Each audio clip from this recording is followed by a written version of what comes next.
అందరికీ నమస్తే అండి. Welcome to my channel. ఈరోజు వీడియోలో సులభంగా చేసుకునే రవ్వ కేసరి ప్రసాదాన్ని గుడిలో పెట్టే ప్రసాదంగా కమ్మగా నోట్లో జారిపోయే విధంగా రోజంతా మృదుగా ఉండేలా ఎలా తయారు చేసుకోవాలో పక్కా కొలతలతో ఈ వీడియోలో తెలియజేస్తానండి. చాలామందికి చేసిన కొద్దిసేపటికి రవ్వ కేసరి గట్టిపడుతూ ఉంటుంది.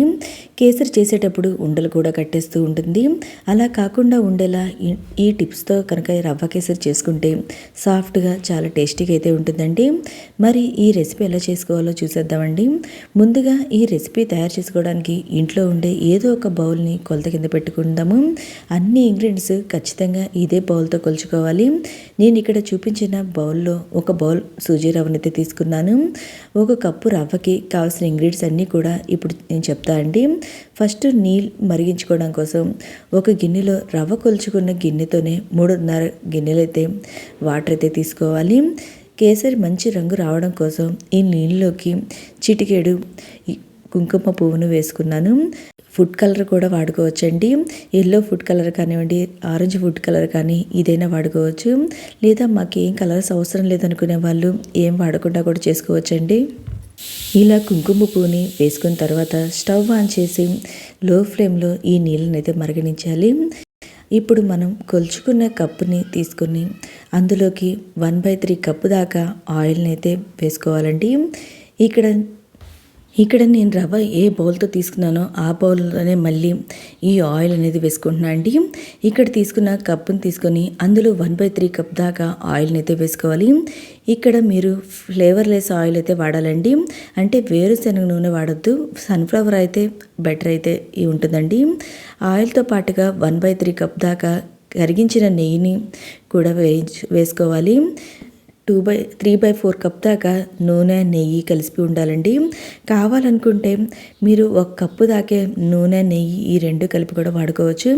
ఇలా నూనెని నెయ్యిని రెండింటిని కూడా కలిపి కేసరి చేయడం వల్ల రోజంతా కూడా మెత్తగా మృదువుగా ఉండిపోతుందండి. స్టవ్ ఆన్ చేసి స్టవ్ మీద ప్యాన్ పెట్టుకొని ప్యాన్లో మనం కలిపి పెట్టుకున్న నెయ్యిలోంచి కాస్త నెయ్యిని వేసి ఇందులోకి చిన్నగా కట్ చేసిన జీడిపప్పు పలుకులు అలాగే కిస్మిస్ని వేసి దోరగా వేయించుకోవాలి. లైట్ గోల్డెన్ కలర్ వచ్చేంత వరకు ఇలా వేయించుకోవాలి. తర్వాత ఇందులోకి మనం కొలిచి పక్కన పెట్టుకున్న 1 కప్ దాకా సూజీ రవ్వను వేసి దోరగా వేయించాలి. రవ్వ ఎంత చక్కగా వేయిస్తే కేసరి రుచి అంత పెరుగుతుందండి. మంటని లో ఫ్లేమ్లోనే పెట్టి కంటిన్యూస్గా గరిటెతో కలుపుతూ రవ్వను వేయించాలి. ఇలా వేయించేటప్పుడు మధ్యలో ఒక్కొక్క స్పూన్ దాకా నెయ్యి వేసుకుంటూ రోస్ట్ చేయాలండి. ఇలా గోధుమ రంగు రావాలి. ఇలా రవ్వ వేగిన తర్వాత మనం పక్కన పెట్టి బాయిల్ చేసిన వాటర్ను ఇందులో వేసుకోవాలి. మంటని లో ఫ్లేమ్లో పెట్టి మనం వాటర్ అంతా వేసి బాగా కలుపుకోవాలండి. ఇలా కలిపిన 2 నిమిషాలకే రవ్వ దగ్గర పడిపోతుంది. రవ్వ నీళ్ళను పీల్చుకొని ఈ కన్సిస్టెన్సీ వచ్చిన తర్వాత ఇందులోకి పంచదార వేసుకోవాలి. అదే కప్పుతో 1.5 కప్పు దాకా పంచదార అయితే వేయాలండి. మీరు షుగర్ తక్కువ తినే వాళ్ళైతే 1 కప్ అయినా సరిపోతుంది. పంచదార బదులుగా బెల్లం కూడా వాడవచ్చు. పంచదార వేసిన తర్వాత రవ్వ పంచదార కంటిన్యూగా కలుపుతూ రవ్వ పంచదార రెండూ కలిసి ఈ కన్సిస్టెన్సీ వచ్చేస్తుందండి.